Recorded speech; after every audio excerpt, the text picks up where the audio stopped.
Chapter 4. Of all base passions, fear is the most accursed. The next evening, I sat in the limo as it made its way to the theater for the final performance of Shakespeare's beloved tragedy. Usually my feelings of panic didn't set in until I stepped onto the sidewalk, but that night, as soon as we pulled away from the apartment building, my armpits began to produce sweat at an athlete's pace. My heartbeat kicked up 2 notches and dread wormed its way through my limbs. Ever had a panic attack? You know how some people tell you to look on the bright side of things, to look at a cup as half full instead of half empty? There is no bright side to a panic attack, and I was about to have one. The fact that I hadn't slept the night before didn't help. I hadn't been able to get that trust fund statement out of my head. I had tried to call Stronghead Financial Planners, but it being a Sunday, all I got was a recorded message. If I really wanted an answer to where my money had gone, I'd have to ask the person sitting next to me in the limo. "Your future may well rest on your performance tonight," my mother said. "Hello, I'm a wreck over here. How about some compassion?" I clenched my jaw and tried to block out her voice by reciting my centering mantra, Omya, Omya, Omya. "There's no better school than the Theater Institute." She brushed something from my coat sleeve. "In order for you to grow as an actress, you might as well get the best training, or you might end up being on one of those horrid soap operas like your second cousin Greg." I narrowed my eyes until she blurred, her worried face melting into her fur collar. "Why are you looking at me like that?" she asked. "Like what?" "You know very well what I'm talking about. That look you're doing, right now, that look." "Go away. Leave me alone. You're making me crazy." "Mimi, answer when I speak to you." Here we go. I couldn't stop myself. I no longer cared that she was stressed out and unfulfilled. I was ready to fight her guilt trip with one of my own. "Why are you withdrawing money from my trust fund?" She played it cool. She wiped some lipstick from the corner of her mouth and opened her purse and began to sort through its contents. "Why are you taking money from my trust fund?" I demanded, my voice up another notch. "How dare you shriek at me?" She flicked open a compact. "I'm not taking your money, I'm borrowing it." "But it's my money. And I'm your parent. The money is under my trusteeship until you turn 18. It's all perfectly legal and nothing for you to worry about." "What did you do with it?" "The theater couldn't manage the salaries last quarter, but thanks to Troy and his hungry fans, we're close to coming out of the red. So Troy and I were financing the theater. All the money will be returned to your account, eventually." Eventually? That didn't sound good. Then she tried to turn things on me. "How do you know about this? Have you been opening my mail? That is not respectful, Mimi." "Neither is borrowing someone else's money without asking." Sweat broke out behind my knees. "We never talked about this. I worked hard for that money." "You worked hard?" My mother looked as if I'd slapped her. "Don't forget, young lady, that single parenting is the toughest job on the planet. But I don't expect you to appreciate my sacrifices. You're too young."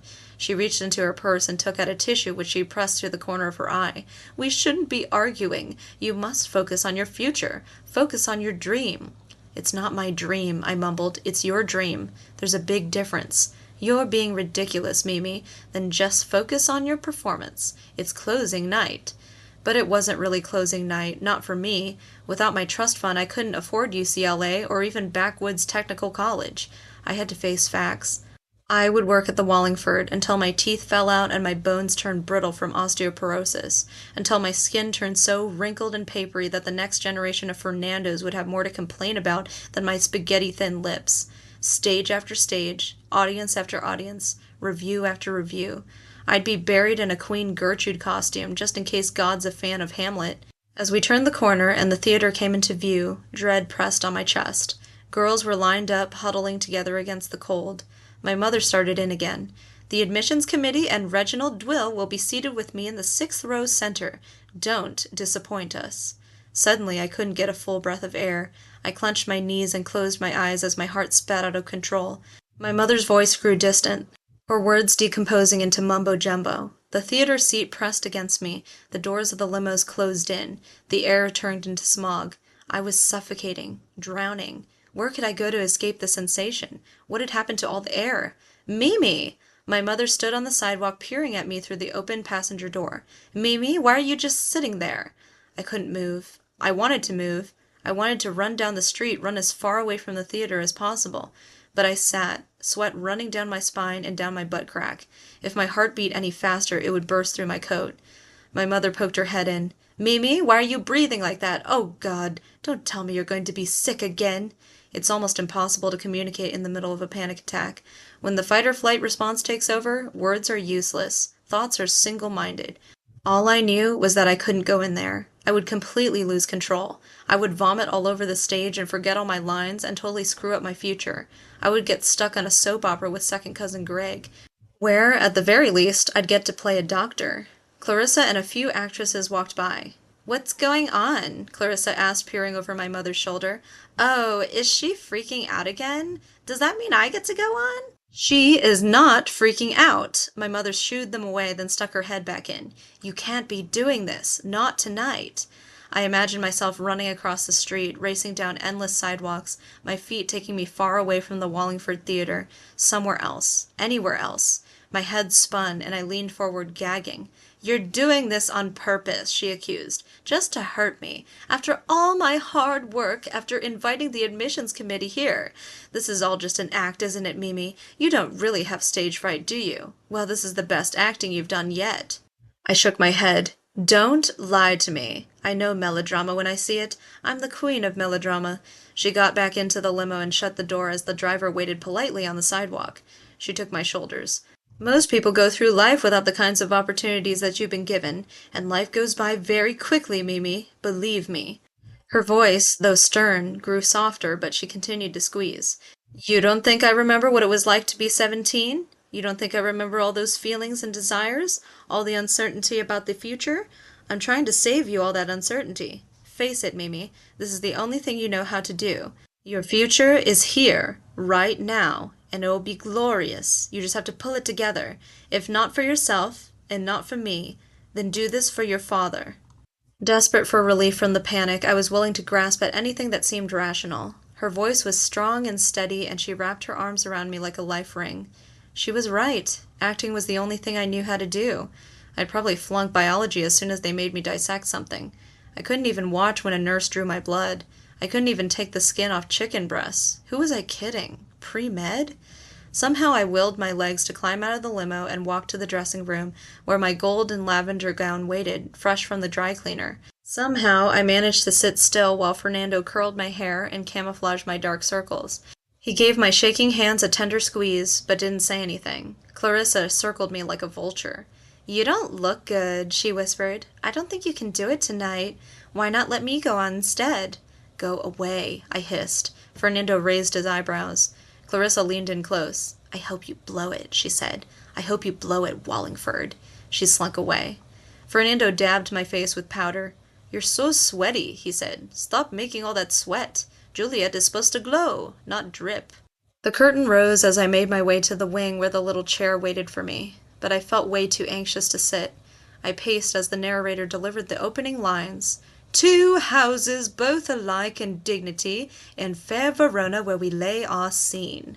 Troy came and sat next to me, massaging his temples. "I partied all night with the band," he mumbled. "I feel like crap. I think I'm the one who's going to puke tonight." Nurse and Lady Capulet stood across from us. The prince did knee bends. My mother hurried over to check my condition. "What's that?" she asked, pointing to my necklace. "Aunt Mary gave it to me." Totally the wrong thing to say. She pursed her lips. "It's not a period piece. You can't wear it. It's not part of the costume." I tried to tuck it into my bodice, but the chain was too short. "I'm wearing it. The wardrobe master will insist that you remove it."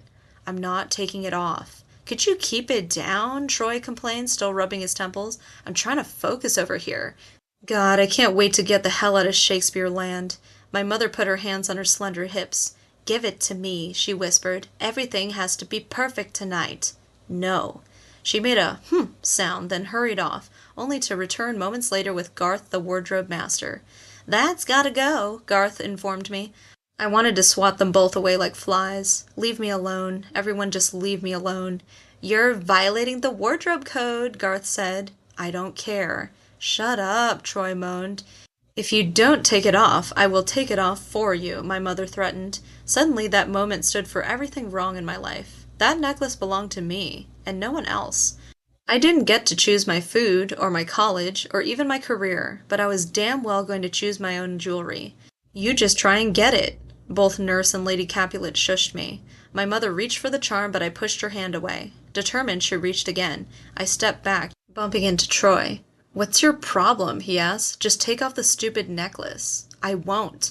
"You're acting like a child," my mother said. She darted behind me and grabbed the chain at the back of my neck. She tried to get it over my head, but it caught in my hair. She kept pulling, and the chain tightened across my larynx. "Can't breathe," I uttered, struggling to loosen her grip. She was going to kill me, just like a Shakespearean tragedy. "You're choking her," Troy realized, pushing my mother aside. He tried to loosen the chain as I gasped for air. "Oh, crap!" He struggled as my throat began to burn. "I can't get it free." He grabbed the glass vial and pulled. The chain snapped. And so did I. "I hate you!" I yelled at my mother with my first breath. "You had no right to take my money." "I had every right." "No, you didn't. I'll find a lawyer." I can't believe what was coming out of my mouth. That money was for college. I made plans with Aunt Mary. "Damn your Aunt Mary." The director ran backstage. "Dear God, we can hear you in the audience. Keep your voices down." "I won't. I'm sick of everyone telling me what to do all the time." The other actors backed away, except for Troy, who was still holding the chain. "I'm going to Los Angeles just like I planned, and I'm not coming back." "You wouldn't dare leave. You couldn't survive without me." My mother's voice had risen to a screech. "Oh, really? I think that you couldn't survive without me." I was screeching as well. "At least, not without my money." "She's out of control," the director said, shaking his head. "Someone go and get Clarissa. She'll have to go on tonight." "Oh, no, she won't," my mother said. "No one takes Mimi's place. This is a very important performance." The panic attack revived itself full force. My head started to spin. The floor felt soft. Too many faces stared at me. I had to get out of there. I had to get some air. I turned and ran down the hall. My mother continued to argue with the director. Panic shot down my limbs. "I can't go out on that stage. I can't go out on that stage." No way was I going back. But where exactly did I think I was going?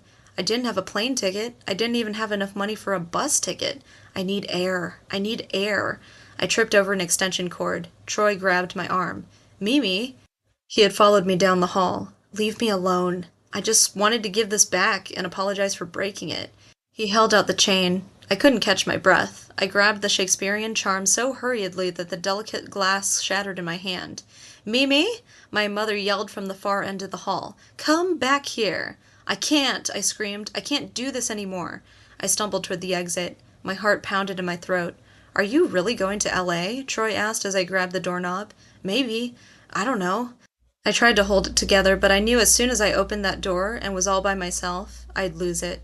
The tears would come and I'd cry forever.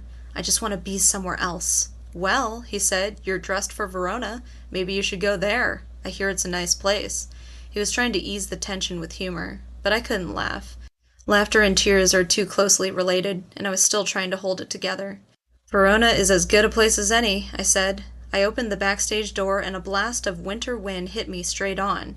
Startled, I tried to shield my face. The wind blew ashes from my palm. They swirled and danced like sparkling flakes on a snow globe. What had just been a small pinch of ash began to form a silver cloud, growing larger and larger, swirling faster and faster. The ashes went into my nose and mouth. They must have gone into Troy's mouth, too, because we both started coughing. The ashes burned my throat and stung my eyes. I needed fresh air. I stepped into the alley. Someone rushed by, knocking me off balance. I fell to the ground, landing in something wet.